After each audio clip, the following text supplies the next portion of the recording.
the advice that I give people today is really just be very clear on what the profit path is that you have for you in your business, and what the last step is on the profit path that you want someone to take with you, so that when you create a show and you begin generating leads from that show, that it's a natural movement from point A to B to C to D.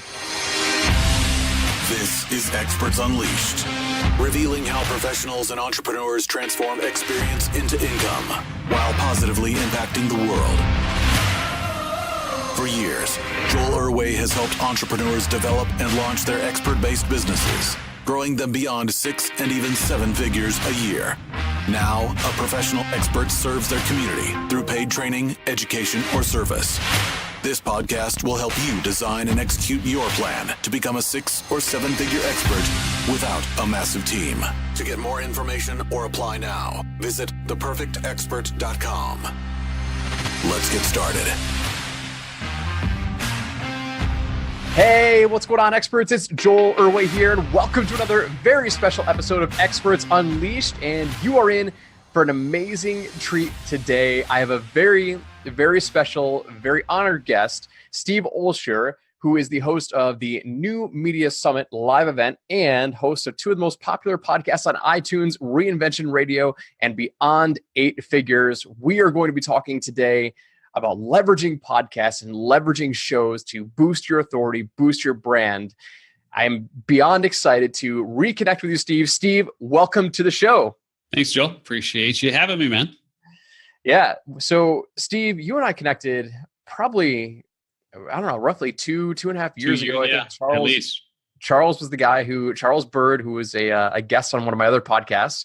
He's the guy who introduced us, and we hooked up over at an event down in San Diego.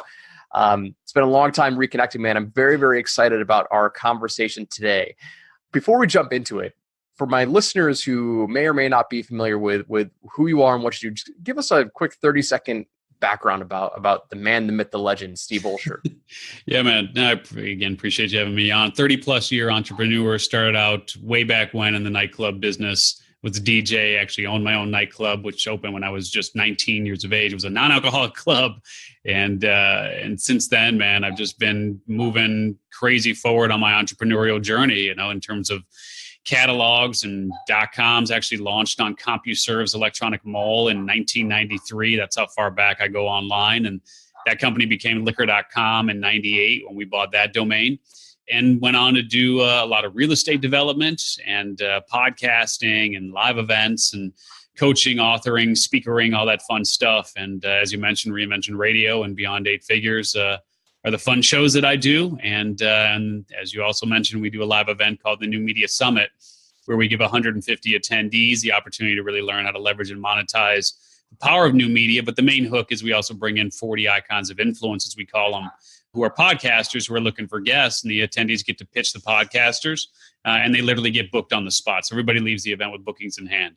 So as we talk, right now we're doing this interview in February, but your event is coming up in about a week and a half, right? Or is it next week? Yeah, so we're about a week or so out from our February event. We do it again in September in San Diego. So yeah, we're about a week out right now. So you do it twice a year, right?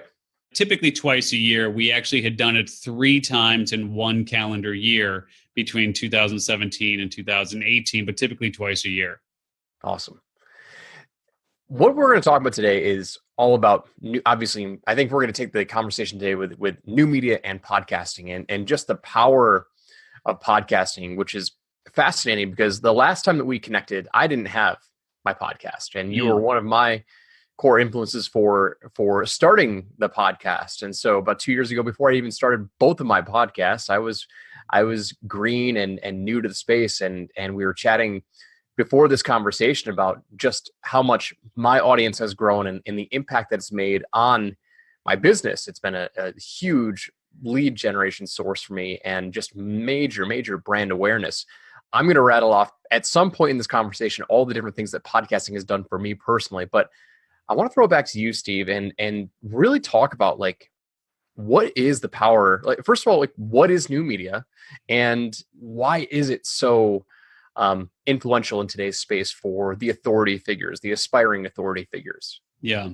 So obviously a couple of different questions there, but we can just simply start with the conversation around what is new media. I mean, in my way of thinking, new media is everything that falls into the pull media category, which is basically the consumer pulls what they want when they want it, and on their preferred device, right? So podcasting would fall under that category. Netflix would fall under that category. Social media, of course, would fall under that category. Versus old media, so to speak. Not that there's anything wrong with it. I mean, there's still millions of people who watch television and millions of people who listen to radio and millions of people who read newspapers and magazines and so on. But basically, the consumer doesn't have any choice about what content is there, right? They just turn on the TV, the show is on. They can either watch it or not. They turn on a radio station, it's either there or it's not, right? They change the channel, whatever. But reality is they just don't have any control over the content that they consume, other than being able to change the channel or turn the page. And so the biggest difference between old media and new media is it's push media versus pull media. And in my way of thinking, it may not happen tomorrow. It may not happen 6 months from now or a year from now for that matter. But at some point in the near future, the number of people who consume new media content will exceed that certainly of old media. We can put our heads in the sand and try to pretend that it doesn't exist. But if I'm coaching someone or teaching someone what to do today, I'm obviously going to be pushing them towards building a new media business, because that I believe is sustainable and scalable. Whereas pretty much anything else at this point is going to be suspect and subject to just trends, the shifting trends that we just can't ignore. Yeah. Who was the pioneer in this space, right? I mean, you know so much about new media. I mean, would you say Netflix was kind of the pioneer, or were there people before Netflix that kind of... Well, I mean, certainly from a television standpoint, Netflix was for sure the pioneer. I mean, before there was a Hulu or before there was any of those other distribution networks, Netflix was certainly on the cutting edge of that, right? And not so much when they went to movies, because the movies were, when you just go back to the discs and so on, that was just a more convenient way of competing with Blockbuster. But when they moved into streaming, that's when everything really changed for them. And of course, it changed for everything else. Just huge, the foresight for them to move into that arena was nothing short of amazing. And of course, in the traditional podcasting world, well, iTunes through the iPod, of course, was the original pioneer. Fortunately, though, they are evolving from the standpoint, in the biggest way, what I'm seeing, of course, is just the consumption of podcasts and how you can access that content. And with Apple CarPlay and Google CarPlay taking over the dashboard of more than 250 million cars that are rolling off the assembly line in the next 5 years, just access to those audio distribution channels is unprecedented. And so that's really a whole next step, if you will, of pioneering in this landscape, because again, it's all about access and ease of consumption. Yeah, it's fascinating. So we just got a new car 3 months ago. First time that Apple CarPlay was installed in my car. And I was thinking about it, and it's just like, man, because it's all a digital dashboard now, it's hard for me to even find the FM and the AM channel versus, the old radios. That was the first thing that you looked at. But now it's all computerized, and it's like, oh, what apps am I looking at now? And it's all user-based apps and content that's through your phone. It's not necessarily through the old airwaves. Yeah. So it's really fun to watch. There's a concerted effort, right? Yeah. In terms of those who are in the world of technology, there's a concerted effort to support other technology platforms, right? So when you have the traditional distribution channel of the dashboard in the car, which is, this is something that, whether we like it or not, it's still a part of society. People still go from point A to point B in their vehicles. But, your point is well taken, where because the cars are becoming more advanced in terms of the technology that is enabled in that vehicle, you see that those forward-thinking technology, basically the long story short here is one industry is really supporting the other. And as the cars become more sophisticated, more technology enabled, they're supporting more and more forward-thinking technology platforms and pushing more of the sort of the old school ways of being, old school ways of thinking by the wayside. And the point is really well taken, is terrestrial radio, AM, FM, is old media. And by making it more easy, more accessible, if you will, to access new media through the dash and making it more complicated to access the AM and FM channels, they're really supporting that shift. So you've obviously got two very successful podcasts, right? My audience is going to be very interested in how to leverage podcasts for their own brand and their own benefit. Without stating the obvious, like the obvious ones are like authority, and maybe I'm sure that there's lots of reasons, but what are why should people really pay attention to starting their own new media channel? We'll focus specifically on podcasting. Like, what does podcasting really do for an expert, for an authority? Yeah. So there's a couple of different ways to look at it. And the conversation really needs to start from the standpoint of, you have to really understand the podcasting landscape is completely different today than it was even a year ago. So the advice that I would give today has to be different than the advice that I would give even a year ago. Why, right? Why is it changed? What's happened? Well, what's happened is when I launched back in 2009 on iTunes, there were only a handful of podcasts, right? I mean, we're talking under 50,000 shows, of which the majority, and we're talking like 90% of those shows, would record 7, 8, 9, 10 episodes, and then they would be subjected to pod fade, which means that they would just stop producing new content. So the active number of shows when I first started was pretty small. And we're really only talking about 4,000 or 5,000 shows. So what happened at that point is if you launched a business show, you could gain some pretty meaningful traction because there weren't that many business shows. So people would find you. And as they would find you, your downloads would increase. And as your downloads increase, the popularity of the show increases. As the popularity of the show increases, you then get into the rankings. And as you get into the rankings, you then get found. And when you get found, more people listen to the show, more downloads equals more popularity. And so it's this ascending spiral, right? Which is a really great thing for early adopters. But the reality is a lot of those shows, if they were to launch today, wouldn't have that same sort of traction. They wouldn't have that same sort of success. You know, some of the more popular shows that we don't need to name names on, they're not great.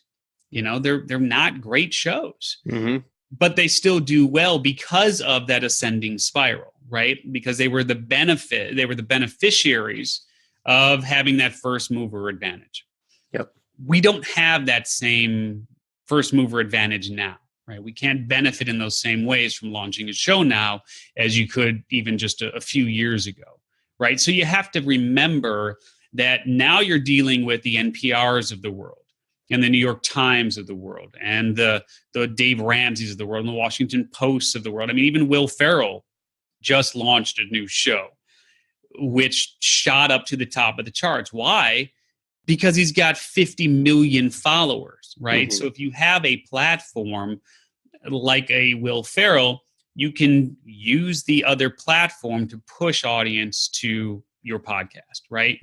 Most of us mere mortals don't have, you know, that sort of platform with which we can push people to the podcast. So the advice that I give people today is, and you're a perfect example of this, you know, it is really just be very clear on what the profit path is that you have for you in your business and what the last step is on the profit path that you want someone to take with you, so that when you create a show and you begin generating leads from that show, that it's a natural movement from point A to B to C to D, so that people come into your world, they become familiar with who you are, you then bounce them into your ecosystem, and then you move them through whatever that customer journey is that you want them to go on.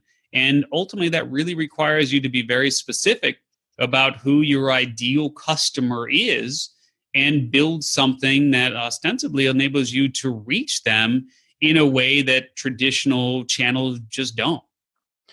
Yeah, you mentioned something during when you were speaking there that was really, really eye-catching, right? The podcast profit path. And I think quality of your shows is paramount, right? Because there are shows that really they just try to churn out like sheer volume of episodes, and that spikes their downloads because there's more episodes to listen to in the whole 9 yards. But when I launched my podcast, Sold Webinars, I didn't have any expectations. I had no expectations of what it was going to do. I wanted to test it out, and I wanted to see what it was going to produce. I don't even really listen to podcasts all that often, and so my expectations were very, very low. And after the first 5 or 6 episodes, I did some joint interviews. I said, you know what I'm going to do? I'm going to do some solo monologues, like just solo episodes. And that's when I started getting waves of positive feedback. So for my own brand, the solo episodes really, really established myself as an authority. Mm-hmm. Every week, leads come in say that they were referred to people who were listening to my podcast. They said, they said you need to go talk to Joel about webinars. And so I think quality of your episodes is, in my opinion, has to be at the top of your priority list with podcasting. I mean, what would you think?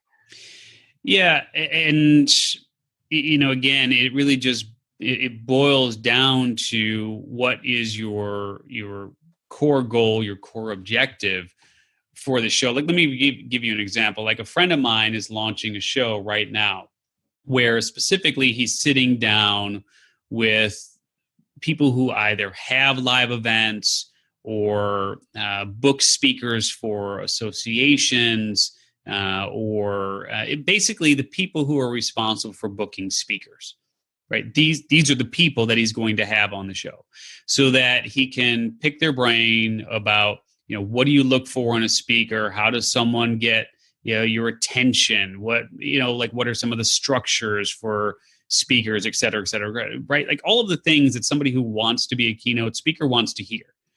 And so really providing valuable insight in terms of the mind of the booker, right? The person who makes the decision about who they put on the stage or who they don't. So the reason why he's doing this particular show, not surprisingly, is because he wants to land more stages, right? So the point being that he's very clear on what that primary goal, that primary objective is. And what it is he wants to speak on more stages in the next year. And so by launching the show, this will give him an opportunity to meet the decision makers, but give something of value first, right? Give them the platform to share what they do, share their expertise. And then it's not even a direct ask so much as it's just, hey, who do you know that would be a great guest for our show? And can you introduce me to a couple of people who we should also have on? Well, now he's got the guest who books speakers. Now he's got ins to 2 more people who book speakers. And eventually, when the time is right, he'll make the ask, right? Mm-hmm. So again, just having that clarity. And again, it's a great show. It's definitely going to be of interest to speakers and aspiring speakers. So we'll add value for the audience as well. And of course, then this builds his network and he'll have an opportunity to get booked on a lot of those stages.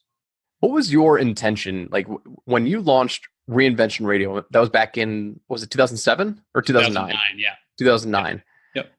What was your intention with that show? Like, what was your plan, your big idea when you launched that first podcast? Yeah, so I was just in the embryonic stages of branding myself as a reinvention expert. That's the moniker that I took on, America's Reinvention Expert, which in hindsight was probably a little too general, but it's what I've been using now for the better part of 10 years. So you gotta run with it now. But the intention at the time was to reinforce this positioning of me as a reinvention expert. So let me bring on people who have reinvented their lives and how they are changing the world as a result.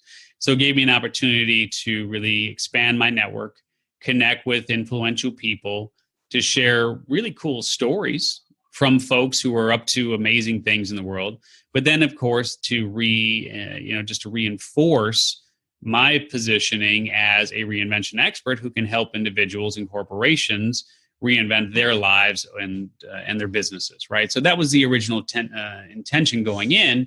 And of course, that ties back to the obvious, which is credibility and authority. Yep.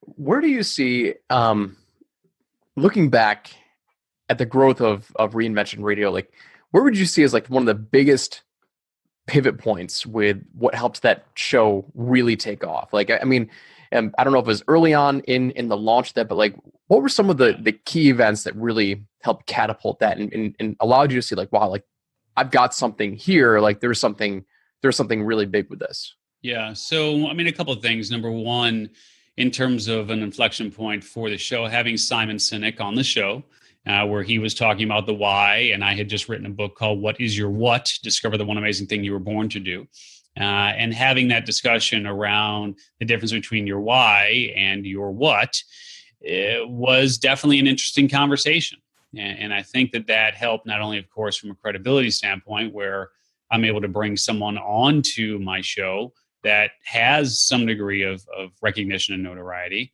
But then just kind of my style and the way that I am as an interviewer, I'm a little on the no holds barred side of the equation there, right? So it's just a really interesting conversation. So that certainly was one of the biggest inflection points that helped to propel us forward. But outside of that, believe it or not, I would just say that it's the consistency of release. That you can't point to a specific day where, okay, this is where things really shifted for us, but it is the consistency of release that I know has really helped to sustain us. So Simon Sinek, I mean, that's a big guest, right? And I think for people listening right now, maybe they're thinking about launching a podcast, maybe they're thinking about having guests on their show. Mm-hmm. I mean, that's a big fish. How were you able to land that? Well, it's really all about currency, right? So it's really understanding, as Dr. Phil would say, what their currency is in that particular moment of time. In other words, even though people might be influencers, even though they may have these big followings, this, that, and the other, at the end of the day, they're human beings just like you and me. But they're always looking for the next something to help elevate what they're doing. So in this case, he was, I think he was just releasing his second book at that point. And so he was looking for more visibility, more eyeballs, more eardrums on his second book. And that was his currency at the time. So because we had a platform and have a platform with Reinvention Radio, it was easy to say, hey, we can help drive some traffic to what it is that you're doing there. And if you're looking to promote this new book and you're looking for additional outlets to do so, we should definitely chat about having you on the show. So it was that easy? Just reaching out to their team and yeah. And we've been told no quite a bit. I mean, I'm not going to sit here and say that we have one of the biggest shows. We don't. I mean, we're consistently in the top 300 to 400 of all shows in our respective categories, which in the scheme of things, doesn't get us to the Joe Rogan numbers. But at the same token, there's 600,000 podcasts right now. So we'll take the top, 300-400 and wherever we land with our shows right now. Will we get to the top 50, top 100? I don't know. It's just an increasingly crowded space. I mean, I see the books behind you. You got Tim Ferriss and Tony Robbins and, all these types of people who already have significant followings jumping into the podcast space. That's tough to compete with. And somebody's got to fall off the charts when somebody new comes in. The way that I view it is not necessarily competition. Now that we've got platforms, we've got experts, best-selling authors and influencers reaching out to us consistently saying, hey, listen, I've got a book coming out. Can I get on your show? Like, that's awesome positioning to be in, Like now they're coming to you and they're saying, I want to hop on your show. And now we've got a relationship with those people. Yeah. the podcasting world has just opened up so many doors that I never thought were, I don't want to say possible, but it's like I never even foresaw those opportunities. And I think for listeners who are, if you're listening right now, podcast doesn't have to be difficult to start. Meaning, like for me, it was just all about getting content out there and being consistent with it, and not even really having a direction of what I wanted to do with it. And word will spread. Hopefully your downloads will increase. But at the very least, you've got that platform, you've got that authority. And there's something about having that platform that automatically positions you as a key person of influence. Yeah. And I will say that, the more, again, the advice that I would give to someone who's looking to start a show now is you got to be really clear on, again, what that profit path is for you and your company in terms of where it is that you want that listener to potentially go on your customer journey. And the way to do that, in my way of thinking, is to be really niche. And you have to be niche today. I mean, again, my friend's show that he's launching on getting booked as a speaker. I mean, there's only so many people that are going to listen to that show. But if you're listening to that show, then you probably fall into one of three categories. Either you are an aspiring speaker who wants to get booked on stages, or you currently are a person who books people for your stages, and you're looking to get insight from others so that you can hear what they're doing and how they're doing it. Or potentially you work in that industry somehow in a more of a general sense. Maybe you do live events, or maybe you are a coach and thinking about getting into speaking. So on. But the bottom line is that even if only 1,000 people listen to that show on a monthly basis, I mean, these are 1,000 people who are raising their hands to say, I have a demonstrated interest in that particular topic. And I liken it back to speaking, from the standpoint, Joel, of would you take a speaking gig if you knew that 100% of 1,000 people were in an audience and you could speak to them about whatever that topic is? I mean, would you take that speaking gig? And of course, the answer all day long is you better believe I would, right? So we get caught up in the numbers sometimes, but even if the show has 100 downloads, would you take a speaking gig if 100% of 100 people who were in the audience had already raised their hand to say, like in Joel's case, I have an interest in learning how to create a better webinar? Yep. Would you take that speaking gig if your profit path led people to actually building a webinar for them, and you could get 10% of 100 people to say yes to that? Yep. Right? If it's a $10,000 offer and you've got 100 people in the audience and you get 10 people to say yes to a $10,000 offer, that's $100,000 speaking gig for you, yep. Right? Would you take that? Yeah, 100%. 100%. And the beauty is you own the platform and it can grow organically. And it positions you in such a way that is unlike anything else out there. I mean, we use the same analogy with the webinar platform. Like, the webinar is a platform that once you get people to show up to it, I mean, you're positioned as that expert. Absolutely. Steve, what are some of the ways that you're seeing now as like the best ways to kind of grow the audience, grow a podcast audience? I get so many, and this has just happened within the past 3 weeks. I must have been targeted on LinkedIn because I have podcaster in my profile, but I get so many people who are, and I didn't even know this was a thing, but they would promote my podcast on iTunes somehow. I can't think that that's legit. Like, I have no idea what that is, but what are you seeing now in terms of best ways to kind of grow that audience of a podcast? Yeah. And I will tell you that we've tested that, and we have friends who actually still do that. And reality is it does work. I mean, they're legit downloads. They may just be in a foreign country or something of that nature. We didn't do it from a ratings or ranking or, a review standpoint or anything of that nature. It was more of just a test to see what would happen. And it does work, and you definitely get elevated in the rankings. But at the end of the day, I would just simply say that the numbers and the rankings really don't matter. They truly are irrelevant. They are vanity metrics that for most people don't mean anything. Joe Rogan has 30 million downloads a month. I mean, that's a whole other animal. That's a different beast.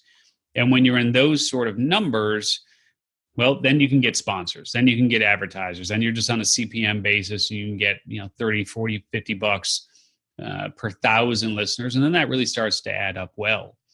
For most people, you're not going to have advertising on your show. People aren't going to be interested in advertising on a show that has 1,000 downloads, 10,000 downloads, a month, something like that. It's just not worth it. So a lot of those numbers just need to be kind of pushed by the wayside and really just focus on talking to one listener and what content can you deliver for that one listener where their natural conclusion is, hey, I need to find out more about Joel and what he's up to because he's my guy. Mm-hmm. He can help me with a webinar, period.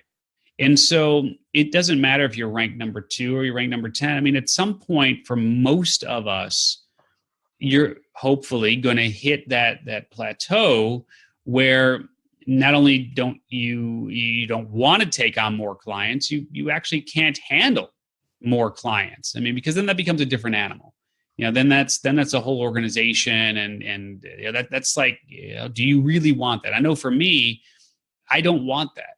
I don't want that at this stage in my career. I don't want to have 100 people paying us, $50,000 to do X, Y, or Z, right? I mean, that's just, it's not what I want at this point. And frankly, if you're really good at what you do, you'll get to that point where you either have to make the decision to scale or to just simply increase your pricing and work with fewer and fewer clients. So it's a choice, right? But even if you simply got one good quality prospect off of each show and you released a couple of shows a week, I mean, you're talking about 8 really good potential clients a month. And for most digital nomads and those who don't want to have a full-fledged organization, that's enough to not only sustain them, but to make a really good living from. Yeah. And I can vouch that those numbers are entirely realistic. Yeah. Just knowing the types of results that I get from my podcasts, that's not a stretch of the imagination. Yeah. Yeah. So Steve, you've got another podcast, Beyond 8 Figures. Okay. What's the idea with starting that one, and what's your intention with that? Yeah. So Beyond 8 Figures, we specifically sit down with entrepreneurs who have either exited from more than $10 million or currently run businesses that gross more than $10 million annually. Mm-hmm.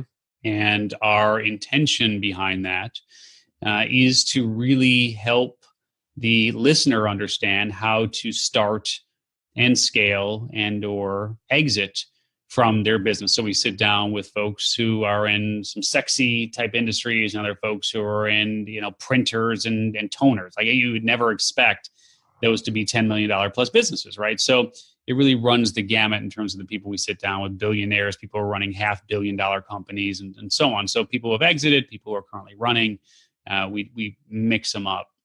And so for me, it really helps to provide a lot of solid insight in terms of what these companies are doing to scale.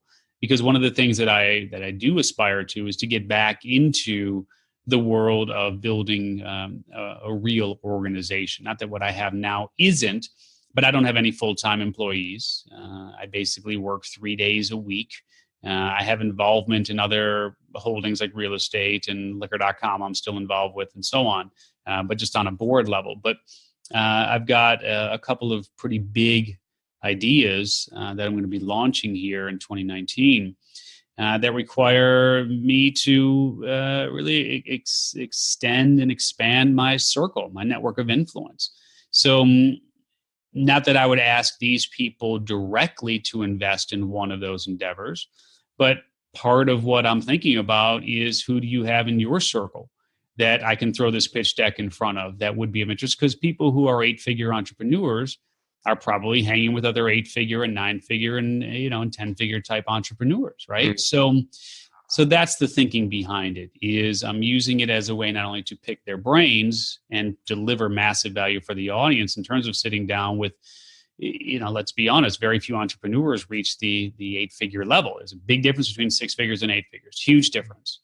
And so being able to share those insights is incredibly valuable, but then it also helps me, of course, to build my network, and gives me a group of people that I can turn to, who I can brainstorm with and bounce ideas off of, and then potentially get referred into for investment.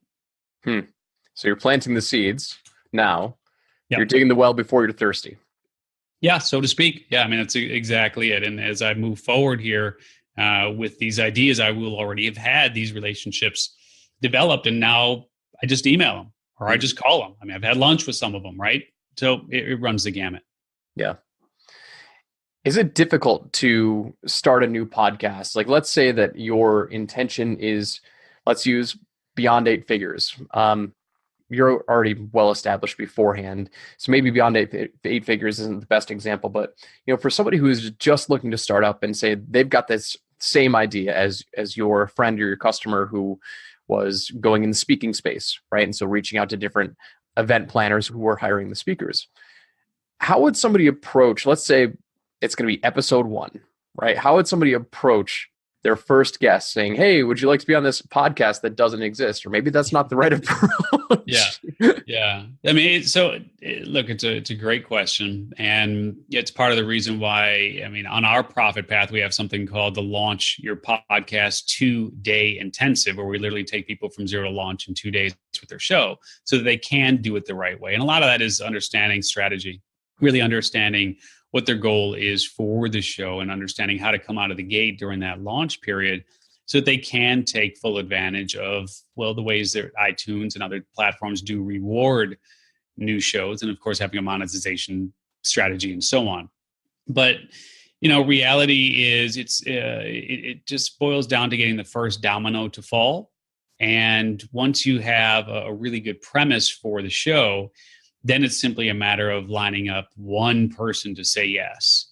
And that's where you use your network, and you really do try to get into the highest level person in that industry as you possibly can. Use social media, use your network, use LinkedIn, all those fun things, Instagram messaging and so on, to try to connect with someone who is a known entity in that particular industry. And then you can simply leverage that confirmation as you then approach other people.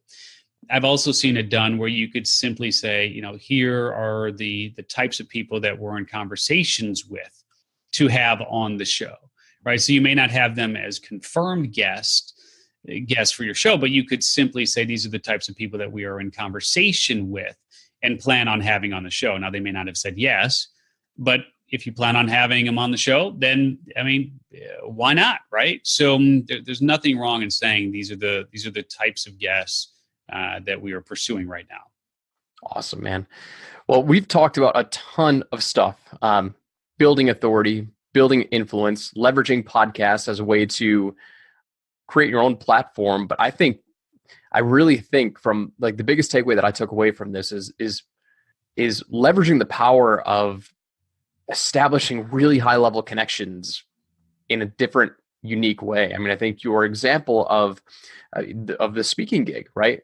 Of connecting with their potential ideal customers, of landing more gigs, but putting that person on a platform and being allowed to pick their brain, it allows you to spend time with that person, which develops the relationship, which gets them to know, like, and trust you, and then opens up so many other conversations that is. And to that end, I mean, in that conversation, right? I mean, it really allows you to show your personality, and it's a brilliant strategy, because how I am in this interview is probably how I'm going to be on stage. Right. So if you come across as a flat interviewer and you just don't have, a lot of charisma, or you don't have the characteristics that the meeting planner is looking for, you're probably not going to get booked by that meeting planner, period. Right. So just by being the interviewer and showing your personality and whatnot, and getting to be someone that they're like, oh, I like this person. I mean, talk about a foot in the door. That's not a foot in the door. That's like a leg in the door. You know, and it's so powerful. And I just think it's a brilliant strategy. And it's certainly something that can be modeled no matter what industry you're in. I mean, you might be thinking, oh, that's all well and good for him, Steve. But, what do I do? Well, I guarantee you there's a way to model that same strategy. Yep. Putting other people up on a platform, which allows you to kind of just respect their authority and build that relationship so you can get your foot in the door with them or their network or anything that they're related to that you want to be a part of is a fantastic kind of backdoor strategy that most people wouldn't even. Very effective. And when you come right down to it, when you talk about cost efficiency and time efficiency, the ROI on that is pretty huge. Yep. And being able to connect with huge influencers, New York Times best-selling authors. I mean, like the kingpins. It's an excellent way to get your name out there and to build your authority and to build your trust. Steve, where can people connect with you? Like, what are you working on now that people need to be aware of, and where can they follow you?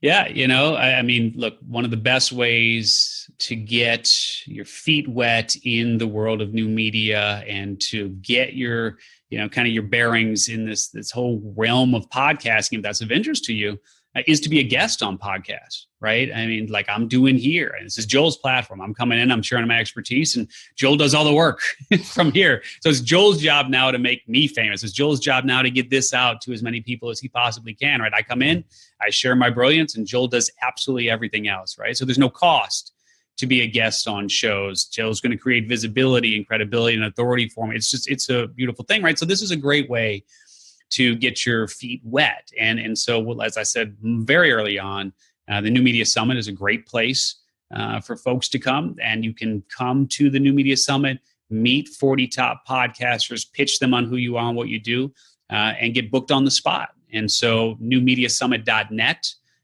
is the site for that. And of course, as we have new events, we'll continually update that. So newmediasummit.net. And then, Joel, we also do put together something called the Ultimate Directory of Podcasters. Which is fantastic, by the way. Thank you. Steve gave it to me. I might have gotten a copy a year or two ago, but you want to talk about probably the single most valuable PDF that I've ever seen given away for free. This is it. So now I just boosted that up on a platform. Steve, go ahead and explain what this is. Yeah, thanks, Matt. So we put together the Ultimate Directory of Podcasters, which is basically the Bible, if you will, for the podcasting industry. We have 670 top podcasters in the Ultimate Directory.